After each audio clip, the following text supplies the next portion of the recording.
ইরানে মার্কিন হামলার প্রতিশোধ স্বরূপ এবার ইসরায়েলে হামলা চালিয়েছে ইরানের এক বন্ধু রাষ্ট্র। কয়েক ঘন্টা আগেই এই হামলা চালানো হয়েছে। মার্কিন হামলার প্রতিবাদে যেন ফুঁসে উঠেছে ইরান ও তার মিত্ররা।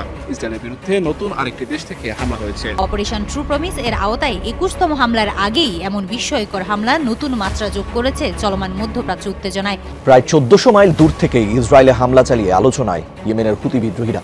ইহুদিদের ভূখণ্ডে ব্যালিস্টিক মিসাইল আর ড্রোন ছুড়ে নিজেদের সামরিক সক্ষমতা জানান দিয়েছে সংগঠনটি। যুক্তরাষ্ট্র ইরানে হামলা চালানোর পর ইরান ইসরায়েল চলমান সংঘাত নাটকীয় মোড় নিয়েছে। ইসরায়েলকে সাহায্য করতে যেন নিজের অস্ত্র ভান্ডার খুলে বসেছে ইরান। ধীরে ধীরে তার অস্ত্রের থলি থেকে বের করছে একের পর এক বিধ্বংসী অস্ত্র। সম্মানিত দর্শক, আসসালামু আলাইকুম। নতুন একটি ভিডিওতে আপনাকে স্বাগতম। পুরোদমে চলছে ইরান ইসরায়েল যুদ্ধ। এই যুদ্ধে ইরানের সাথে যোগ দিয়ে ইসরায়েলে মুহুর্মুহুর হামলা চালিয়েছে বন্ধুরাষ্ট্র ইয়েমেন। একযোগে দুই দেশের হামলায় ইসরায়েলকে জাহান্নামে পরিণত করতে ইরানের পাশে দাঁড়িয়েছে চীন, রাশিয়া ও উত্তর কোরিয়া।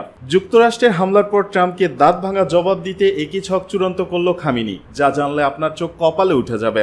ইরান ইসরায়েল যুদ্ধের সর্বশেষ আপডেট নিয়ে করা আমাদের আজকের ভিডিওতে অত্যন্ত গুরুত্বপূর্ণ তথ্য শেয়ার করা হয়েছে।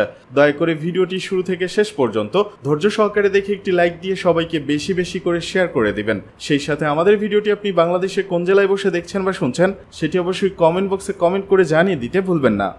ইরানে মার্কিন হামলার প্রতিশোধ স্বরূপ এবার ইসরায়েলে হামলা চালিয়েছে ইরানের এক বন্ধু রাষ্ট্র।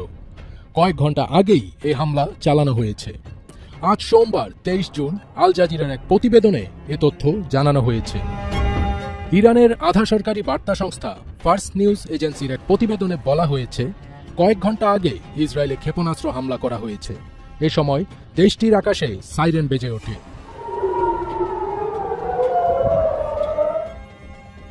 তবে এ হামলা ইরান থেকে চালানো হয়নি, ইয়েমেন থেকে করা হয়েছে এই হামলা।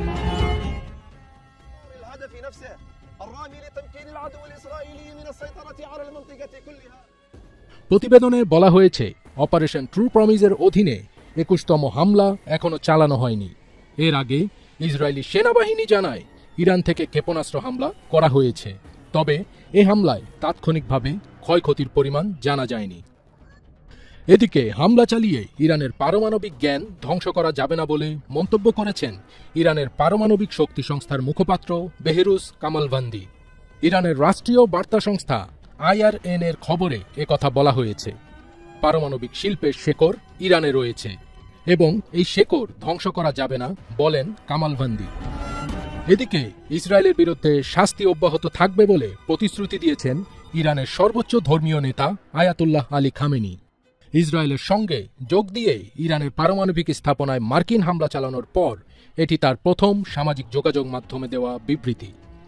সামাজিক যোগাযোগ মাধ্যম এক্সে পোস্ট করা এক বিবৃতিতে তিনি বলেন, জায়োনিস্ট শত্রু একটি বড় ভুল করেছে, গুরুতর অপরাধ করেছে। এটিকে শাস্তি দিতে হবে এবং তারা শাস্তি পাচ্ছে। এটি এখনই শাস্তি পাচ্ছে।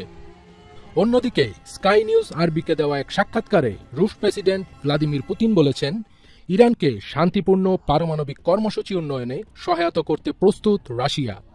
তিনি বলেন, রাশিয়া এবং আন্তর্জাতিক পরমাণু শক্তি সংস্থা এমন কোনো প্রমাণ পায়নি যে ইরান পারমাণবিক অস্ত্র তৈরি করছে। বিষয়টি বহুবার ইসরায়েলকে জানিয়েছি। ইসরায়েলকে সাহায্য করতে যেন নিজের অস্ত্র ভান্ডার খুলে বসেছে ইরান। ধীরে ধীরে তার অস্ত্রের থলি থেকে বের করছে একের পর এক বিধ্বংসী অস্ত্র।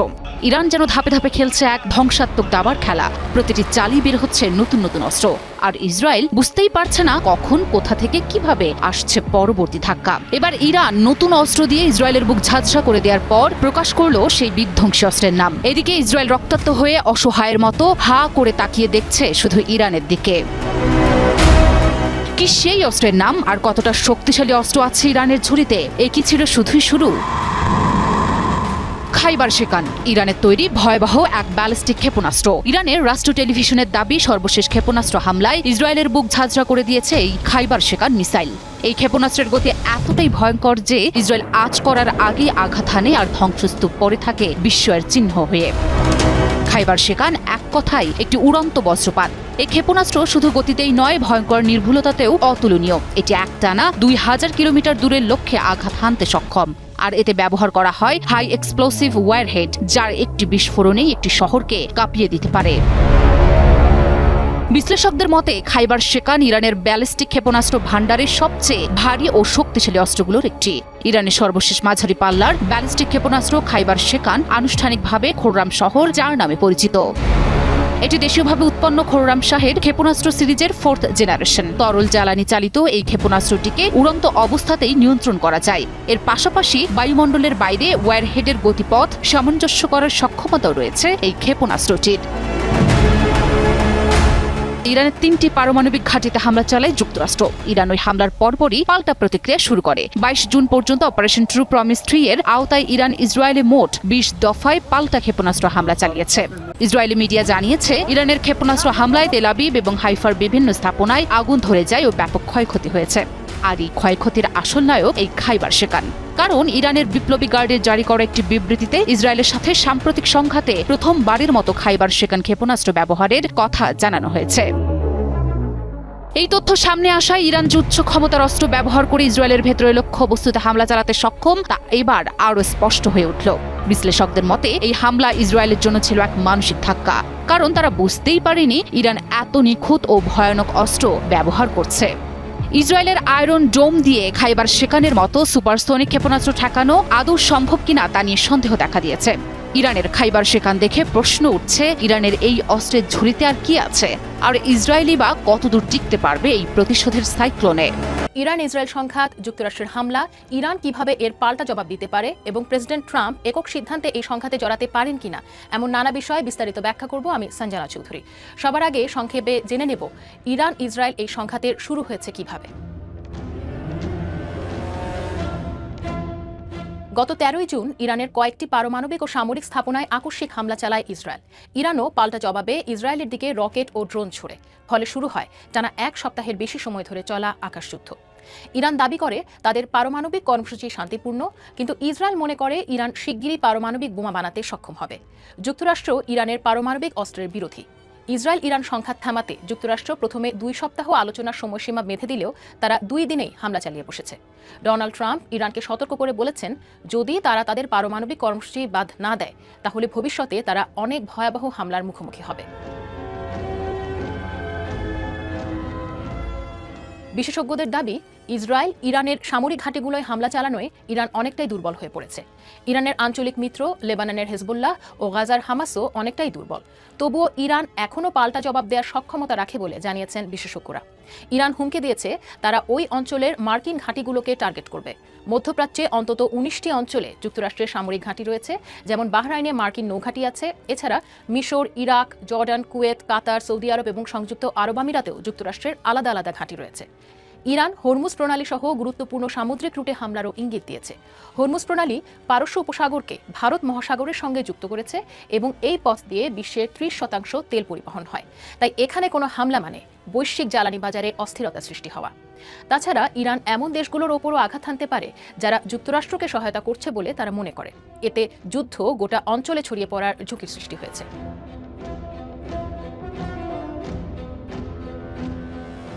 মার্কিন আইন অনুযায়ী প্রেসিডেন্ট এককভাবে কোনো দেশে যুদ্ধ ঘোষণা করতে পারেন না।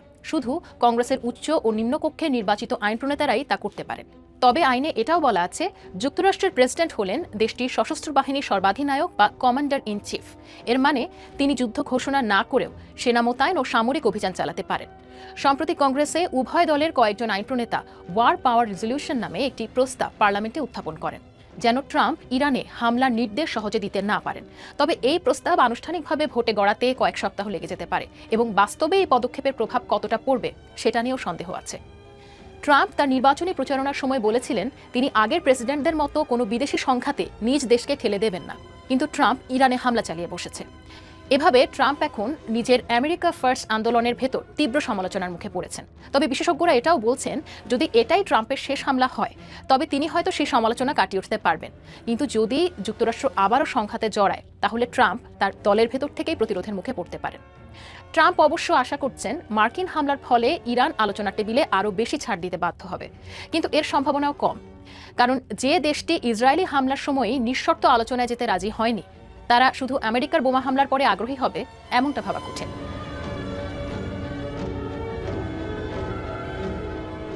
যুক্তরাষ্ট্রের বিমান ইরানের ফোর্দো, নাতাঞ্জ ও ইস্ফাহান এই তিনটি অত্যন্ত সুরক্ষিত পারমাণবিক স্থাপনায় বোমাবর্ষণ করেছে। এর মধ্যে সবচেয়ে বড় টার্গেট ছিল ইরানের ফোর্দো পারমাণবিক স্থাপনা, যার অবস্থান তেহরান থেকে 160 কিলোমিটার দক্ষিণে একটি পাহাড়ি এলাকায়। ফোর্দোর অবস্থান পাহাড়ের পৃষ্ঠ থেকে 80 থেকে 90 মিটার অর্থাৎ 250 থেকে 300 ফুট গভীরে, আরও সহজ করে বললে 25 থেকে 30 তলা ভবনের সমান গভীরে। ফোর্দো হল ইরানের একটি ইউরেনিয়াম সমৃদ্ধকরণ কেন্দ্র। যুক্তরাষ্ট্র এই স্থাপনাটি টার্গেট করে হামলা চালানোর কথা জানিয়েছে। আর এত গভীরের এই স্থাপনায় আঘাত হানতে তারা ব্যবহার করেছে এক বড় ও শক্তিশালী বাংকার বাস্টার বোমা। এই মার্কিন বোমার নাম GBU-57 massive ordinance penetrator MOP। এর ওজন 13,000 কেজি এবং এটি বিস্ফোরণের আগে প্রায় 18 মিটার কনক্রিট বা 61 মিটার মাটি ভেদ করতে পারে বলে বিশেষজ্ঞরা জানিয়েছেন। এবং যুক্তরাষ্ট্র এ ধরনের বোমা প্রতিটি টার্গেটে 2টি করে মারার কথা জানিয়েছে। আগেই বলেছি, ফোর্দোর টানেলগুলো মাটি থেকে প্রায় 80 থেকে 90 মিটার গভীরে, তাই এই বোমা সফল হবে এমন নিশ্চয়তা নেই। যুক্তরাষ্ট্রের এই হামলার আগেই ইরান তাদের 3টি পারমাণবিক স্থাপনা খালি করে ফেলেছে বলে জানিয়েছে দেশটির রাষ্ট্রীয় সম্প্রচার মাধ্যমের উপরাজনৈতিক পরিচালক হাসান আবেদিন। তার দাবি, ইরান বড় কোনো ক্ষতির শিকার হয়নি, যদিও ট্রাম্প বলছেন উল্টো কথা। তার দাবি, ইরানের পারমাণবিক স্থাপনাগুলো পুরোপুরি ও চিরতরে ধ্বংস করে দেওয়া হয়েছে। অবশ্য যুক্তরাষ্ট্রের সাবেক রাজনীতি ও সামরিক বিষয়ক সহকারী পররাষ্ট্রমন্ত্রী মার্ক কিমিট বলেন, ইরানের এই স্থাপনাগুলো চিরতরে ধ্বংস হয়েছে এমনটা বলার সুযোগ নেই। ট্রাম্প এখন তার সোশ্যাল মিডিয়ার পোস্ট এবং টেলিভিশনে সম্প্রচারিত ভাষণে শান্তির দ্বার উন্মুক্ত করার চেষ্টা করছেন। এখন সবশেষ পরিস্থিতি আসলে কোন দিকে যায় সেটাই দেখার বিষয়। ভাই বিশ্বাস করেন, আমার ভিডিওতে কিছু কিছু বক্তব্য আছে আপনার কাছে শুনতে ভালো লাগবে না। যেমন আমরা এখনো আমাদের মুসলিম কমিউনিটি যেটা আছে বা বাংলাদেশে আমরা দেখেন অনেক ইসলামিক আইন করতে চাই, কিন্তু ভারত যদি আমাদের সাথে কখনো যুদ্ধ করতে চায় 5 মিনিট লাগবে। কয় মিনিট? 5 মিনিট বাংলাদেশকে দখল করে নিতে। মিয়ানমার যদি চায় 5 দিন লাগতে পারে বা 5 মাস দখল করে নিবে। পাকিস্তান কাছাকাছি লেভেলে। আমাদের দেশে জনগণ অনেক আছে, কিন্তু আমাদের কাছে কি নাই? প্রযুক্তি নাই। আমাদের কাছে কি নাই? কয়টা মিসাইল আছে বা থাকলেও এগুলো দিয়ে কি করা যাবে? যেখানে ভারত পাকিস্তানের কাছে কি আছে, মিয়ানমারের কাছে কি আছে। আপনি দেখেন আজকের দিনে সবচেয়ে বড় শক্তি হচ্ছে প্রযুক্তি। এই যে আপনি আমাকে যেখানে দেখেন, এগুলো কাদের বানানো? তাদেরই বানানো। আমাদের কাছে আছে। বাংলাদেশে আপনি দেখেন জ্ঞান, বিজ্ঞান, চিকিৎসা, গবেষণা, ওই বিদেশ থেকে কারোর গবেষণা সার্টিফিকেট চুরি করে না আমাদের দেশে ডক্টরেট হয়। এই দেশ থেকে কি হবে আপনি বুঝছেন? সামরিক খাতকে হিউজ পরিমাণ ডেভেলপ করতে হবে, দেন পৃথিবী আপনারে সেলিউট করবে, যেমন উত্তর কোরিয়ারে করছে। আর ইরানরে দেখেন, আজকে যে নিউজটা দিচ্ছেন ইরানের সক্ষমতার কোন লেভেল। যুদ্ধ তো চলতেছে, এর বাইরে সাইবার জগৎ ইরানের লেভেল দেখেন। নিরাপত্তার জন্য আমরা সবাই যখন ক্যামেরা বসাচ্ছি, ইসরায়েলের ঘরে ঘরে ক্যামেরা আছে, কিন্তু সেই ক্যামেরাই এখন ইসরায়েলের বড় শত্রু হয়ে গেছে। ইসরায়েল সরকার একটা কাজই করতে পারে, পুরো ইসরায়েলের যে প্রাইভেট কমিউনিকেশন নেটওয়ার্কিং আছে এগুলো বন্ধ করে দিতে হবে। কারণ ইসরায়েলিদের ঘরে থাকা সিসিটিভি ক্যামেরাটাই বা বাহিরে থাকা এইটাকে ব্যবহার করে যুদ্ধের বেলায় কাজে লাগাচ্ছে ইরান। আর এমন চাঞ্চল্যকর তথ্য দিয়েছে আপনার ইসরায়েল খোদ নিজে। ইসরায়েলের একাধিক সিসি ক্যামেরা হ্যাক করেছে ইরান। বলেন আলহামদুলিল্লাহ। এটা ভাই অন্যরকম লাগে। হ্যাঁ, আমাদের বাংলাদেশও আছে সাইবার ভাইদের একটা টিম, বাট ওই লেভেলে এখন আমরা যাই নাই। ইসরায়েলের দাবি, ঘরে ঘরে থাকা ফুটেজকে বিশ্লেষণ করে পরবর্তী হামলার টার্গেট নির্ধারণ করছে তেহরান। হামলার ক্ষয়ক্ষতি বিশ্লেষণ করতেও তারা ইসরায়েলিদের বাড়িঘরে ব্যবহৃত যে সিসিটিভি ক্যামেরাগুলো আছে সেগুলোর তথ্যই তারা বিশ্লেষণ করছে। ইসরায়েলি রেডিও চ্যানেলে সতর্ক বার্তা প্রচার করা হচ্ছে ইসরায়েলের জনগণের জন্য। এরই মধ্যে ইসরায়েলিদের দুর্বল পাসওয়ার্ড পরিবর্তন করার আহ্বানও জানিয়েছে নিরাপত্তা বিশ্লেষকরা। এই খবরে ইসরায়েলের জনগণের মধ্যে দেখা দিয়েছে নতুন করে উদ্বেগ, উৎকণ্ঠা এবং আতঙ্ক। গত সপ্তাহে তেল আবিবে মিসাইল আঘাত হানার পর ইসরায়েলের একজন সাইবার নিরাপত্তা কর্মকর্তা বলছিলেন, প্রত্যেকের বাসার সিসিটিভি ক্যামেরা বন্ধ রাখতে কিংবা পাসওয়ার্ড পরিবর্তনের পরামর্শ দিয়েছেন। ক্যামেরা হ্যাক করার মাধ্যমে ফুটেজ বিশ্লেষণ করে মিসাইলটা ঠিক কোথায় আঘাত হানতে হবে, কোথায় মারলে ভালো হয়, ক্ষতিটা বেশি হয়, সেটা যেমন ইরান নজরদারি করছে, পাশাপাশি যে জায়গায় মারলো কাজ হইল কিনা এটাও বিশ্লেষণ করছে ইরান। আর এসব তথ্য বিশ্লেষণ করে ভবিষ্যতে আরো নিখুঁতভাবে অভিযানের পরিকল্পনা করছে আপনার ইরান। এদিকে ইসরায়েলের সাইবার দপ্তর নিশ্চিত করছে যে যুদ্ধ পরিকল্পনার অংশ হিসাবে ইন্টারনেট সংযুক্ত ক্যামেরাগুলোকেই টার্গেট করেছে আপনার ইরানের হ্যাকাররা। সংঘাত শুরুর পর থেকে আপনার এই ধরনের হ্যাকিং এর ঘটনা অনেক ধরনের বেড়ে গেছে। আপনি বুঝতে পারছেন তো, মানে প্রযুক্তি দিয়ে আপনাকে খেলতে হবে, কিন্তু আমরা যে প্রযুক্তি ইউজ করি সব মেড ইন চায়না অথবা ইউরোপ আমেরিকার প্রযুক্তি। নিজস্ব প্রযুক্তি যতটুকু আছে প্রথমত আমরা ব্যবহার করি না, কারণ দূর দেশের বিল আসেনি, বিদেশি লাগবে বিদেশি। আপনি স্টারলিং যে কানেক্ট হয়েছে ভালো, আমরা মনে করি দেশের জন্য ভালো, অনেক দেশ ব্যবহার করতেছে, কিন্তু যে সকল দেশ ব্যবহার করতেছে তাদের তো আমেরিকার সাথে শত্রুতা নাই।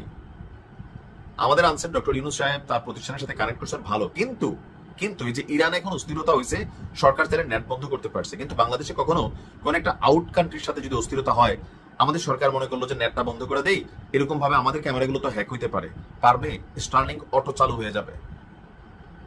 প্রযুক্তি আপনার নিজস্ব হইতে হবে। আর ইসরায়েলের এত প্রযুক্তি থাকার পর ইসরায়েলের ঘরে ঢুইকা যদি ঘটনা ঘটাতে পারে ইরান, আর আমাদের মতো রাষ্ট্রগুলোর মানে আপনি কি বলবেন যে সামহাউ কতটুকু সিকিউর আছে।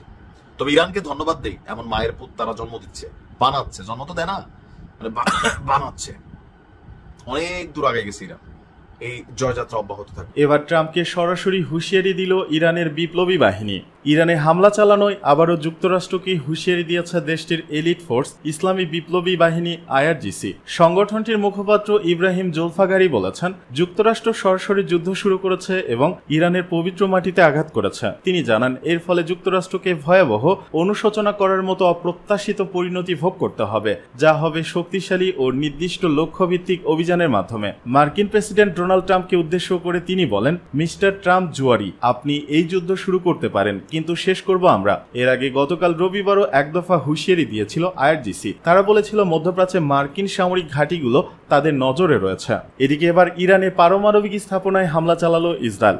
যুক্তরাষ্ট্রের পর এবার ইরানের পারমাণবিক স্থাপনায় হামলা চালিয়েছে ইসরায়েল। আজ সোমবার ইরানের কোম প্রদেশের একজন মুখপাত্র জানিয়েছেন, ইসরায়েল ইরানের ফোর্দো পারমাণবিক স্থাপনায় হামলা চালিয়েছে। কাতার ভিত্তিক সংবাদ মাধ্যম আল জাজিরার এক প্রতিবেদন থেকে এই তথ্য জানা যায়। ওই কর্মকর্তা জানান, ওই এলাকায় বসবাসরতদের কোনো বিপদ নেই।